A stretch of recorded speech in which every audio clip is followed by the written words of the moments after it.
Hey guys, welcome back. For this lecture, we're going to go through the case study we'll be working on. Now, this one's going to be a little bit of fun, and I got this idea from my sister. So, let's zoom in and I'll show you exactly what we're going to do. So as you can see, we could have used an example where you go, if you had one apple and then you had three apples, and Sally wanted to buy two apples and all that stuff, but that's boring. So what we're gonna do is find out what your Jamaican name is. Okay? So the very first one here, okay, we're gonna be determining what your Jamaican first name is using an if function. All right?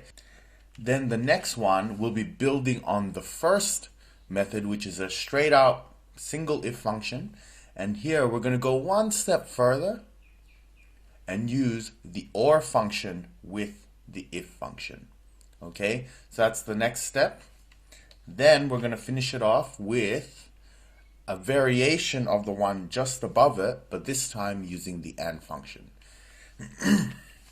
So as you can see, it's a very detailed type of case study, but not outside of your scope. And with these elements alone, you're going to be amazing with this. You're going to be amazing at Excel. So let's get started, and I will see you guys soon.